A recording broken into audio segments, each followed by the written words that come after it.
The Magic Flute. While I was staying at my grandparents' house, grandmother used to tell me stories in the hours of dusk, when bats darted back and forth under the rose-colored sky, and the little courtyard was fragrant with evening blooms. My favorite story was about Grand-Aunt Number 2, who lived in the second of the 8 houses great-grandfather built. One evening, grandmother told me that she would take me to visit Grand-Aunt in person the next day. Grandmother had told me that Grand-Aunt had been the only child of one of the richest families in town. She was huge in build for a Chinese girl, which proved unfortunate, for in the tradition of the Chinese aristocracy, women folk were treasured for their daintiness. And as a child, she had had smallpox, so her face was pockmarked.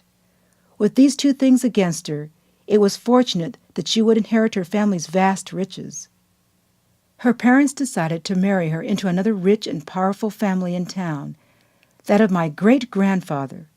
Great-grandfather had 8 sons. Which one would ask her to marry him? The 2 families discussed and decided that Grand-Uncle Number 2 would be the one. He was tall, slim, and very handsome. He also wrote poetry and played musical instruments. They agreed, with his artistic talents and good looks, coupled with her money, these 2 people would complement each other's families nicely. In those days in China, the bridegroom and bride would not meet each other before the wedding. Grand-Uncle Number 2 had heard some rumors about Grand-Aunt, and he wanted to have a glimpse of her before he consented to the marriage. The 2 families lived on the opposite banks of the Grand Canal, which had been built 1,000 years before and was lined with willow trees. The viewing took place on a day in mid-spring. The willow blossoms filled the air like snowdrifts. High above a smoke of verdant green, the prospective bride showed her face at the window for a brief moment, with the rest of her well concealed. Grand-Uncle Number 2 pretended to saunter under the willows on the other side of the canal. He could hardly see Grand-Aunt, but he gave his consent. Grand-Aunt's family, greatly relieved, rejoiced that they had finally found the right match for their only daughter. The date was set, and an elaborate wedding planned. On the wedding night, when Grand-Uncle went to the wedding chamber, he saw what a big woman Grand-Aunt really was. When he lifted her wedding veil and saw her pock-marked face, he fled from the room. Grand-Uncle left for Beijing the next day. He did not come back for a long time. When he returned, he brought with him a beautiful, dainty concubine who had been a showgirl. He left the concubine and their son with Grand-Aunt and took off again. Years passed. Grand-Uncle Number 2 always came home just long enough to leave behind his other concubines, of which he had 4. This was his revenge for the deceitful marriage arrangement, people said. The 4 concubines bore him 13 children, all 13 of them called Grand-Aunt Mother, and their own mother's aunt. Grand-Aunt had brought all her wealth with her into the marriage. She had money and children in name, but no husband. Then the children grew up. One by one they left her and never came back. That night I couldn't sleep, for I was too excited thinking of Grand-Aunt's house where 13 children had grown up. I discovered that the house was even larger than grandparents'. As grandmother and I were led into an inner sitting room, a sweet fragrance wafted through the air from one of the courtyards. Grandmother and I waited. Then from the half-moon-shaped doorway emerged an old lady with maids supporting her on either side. Grand-Aunt was like a mountain. On the top of her head perched a small bun of white hair. Her face was colorless, and loose folds of pock-marked skin hung from her cheeks. She inched toward us.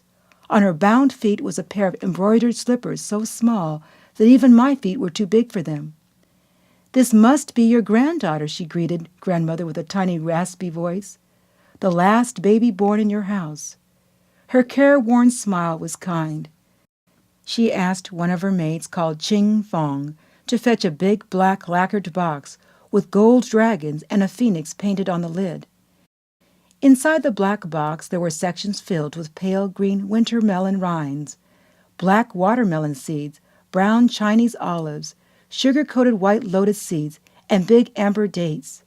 She offered grandmother the sweets, but grandmother politely declined. Then she asked Ching Fong to bring the big box to me.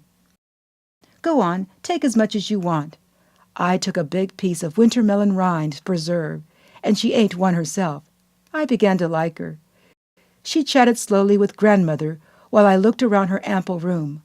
All the furniture was in a dark cherry color. The sofas were covered with embroidered cushions.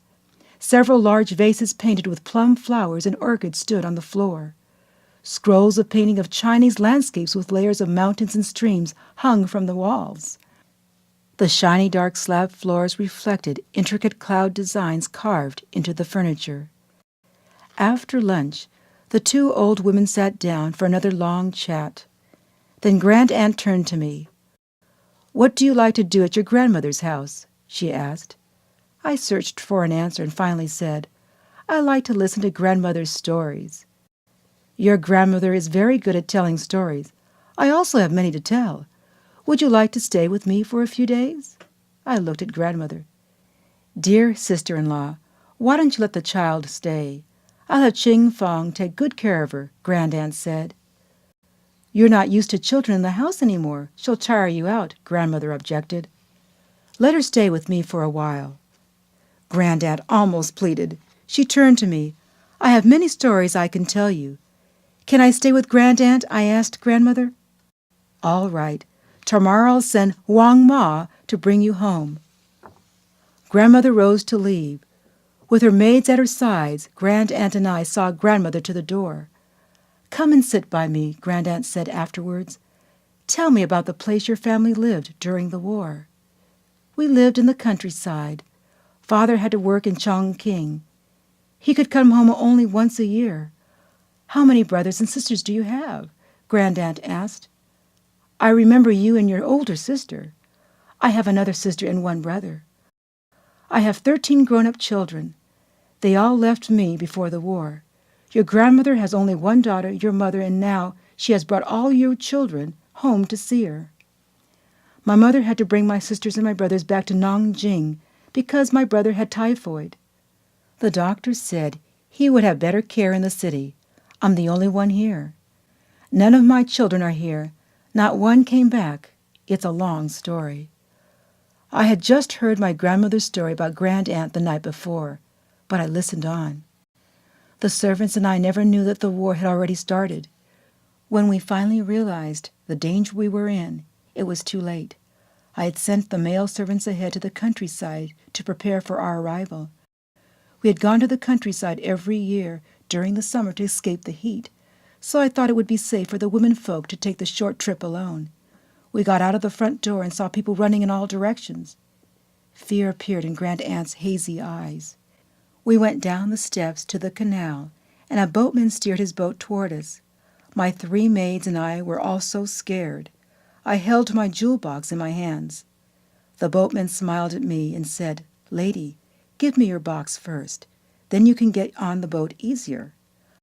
I handed him my jewelry box. He snatched it and turned his boat around and steered away. I had no money except the jewelry my mother had given me when I was your age. I had kept for all those years. In a second they were gone. Our hopes to escape were also gone. Grand-Aunt had such a painful expression on her face that I couldn't bear to look at her. "Now," she sighed, "let's not talk about sad things any more. Let's go and sit under the magnolia tree."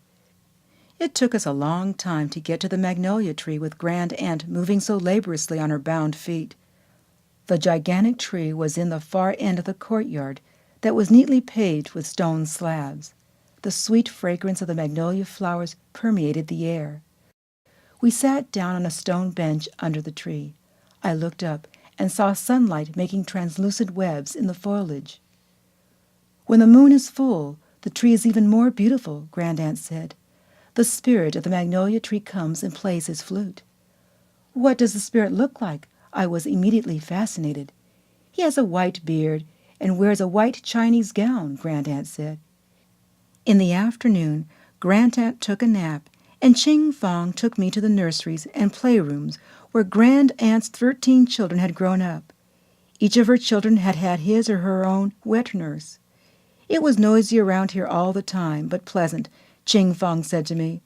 I was so glad that another child is finally in these rooms again. The playrooms were full of toys, strange and beautiful ones, that I had never seen before. Those were made for the children. They had their own school also. Ching Fong took me to the schoolroom. The desks and chairs were stacked up in a corner.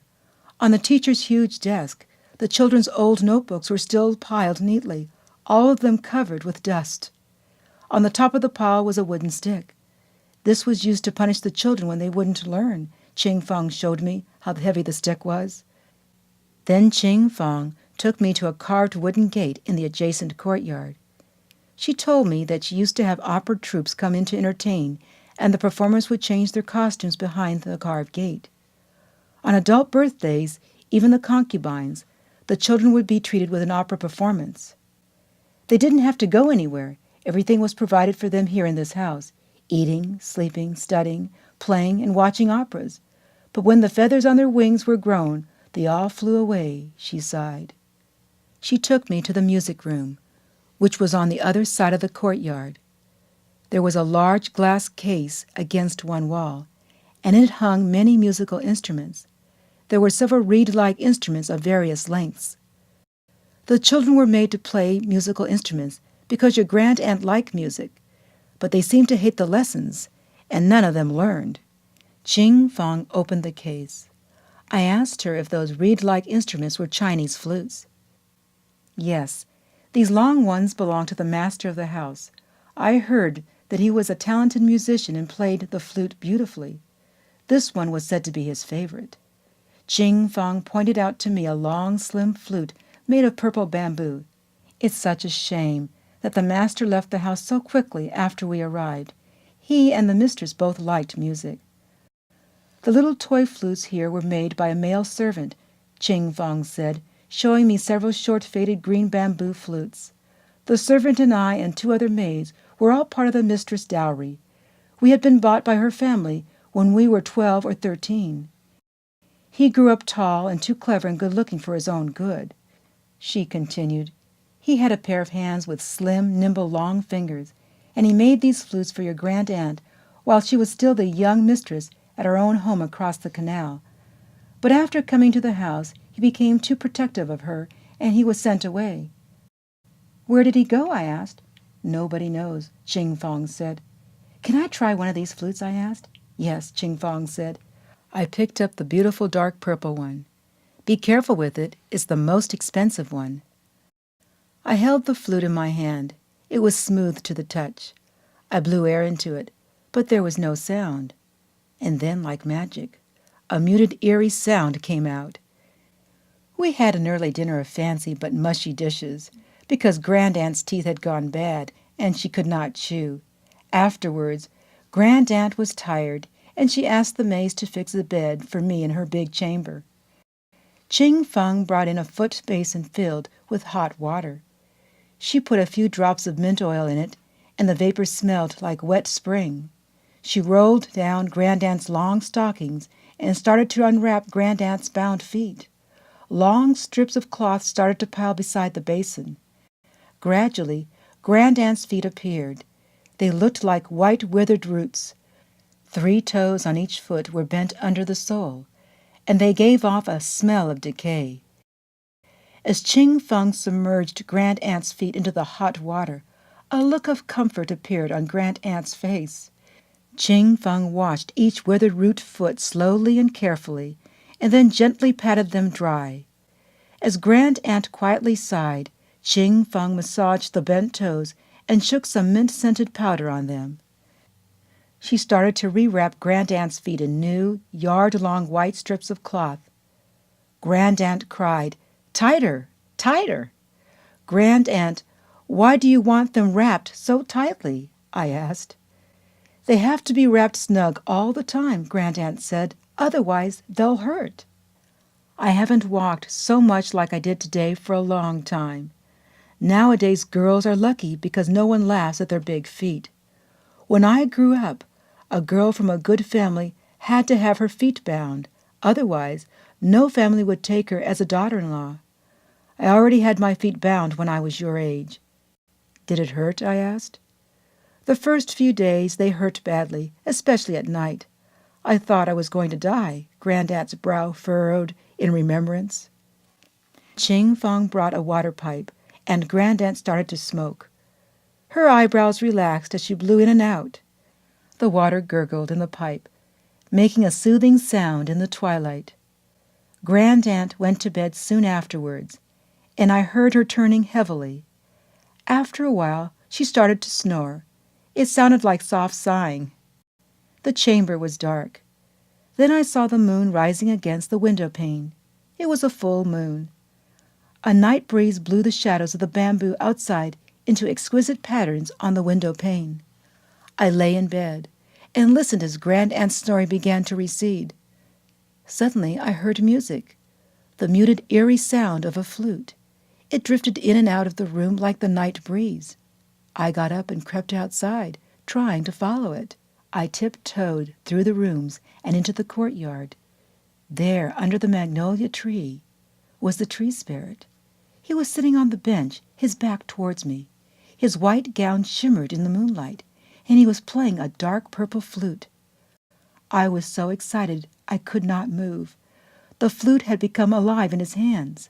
One moment the music was haunting and wild, the next soothing and tender. He must have played for a long time, then he stopped and stood up. He was tall and slim in his white gown. In a moment he disappeared at the other entrance of the courtyard. I ran back to Grandaunt's room. Grandaunt was sitting up in bed, still like a mountain. She seemed to be in a world of her own. She had not noticed that I had gone out. "Grandaunt, Grandaunt, I've seen the tree spirit." I couldn't catch my breath. "He wore a white gown and—" "Yes," Grandaunt said. "Don't tell anyone. He'll never come again if anyone else knows about this." "I won't, Grandaunt." A smile appeared on Grandaunt's face. Her enormous face, with folds of pock-marked skin under the eyes, lit up in the dim moonlight. It almost looked beautiful.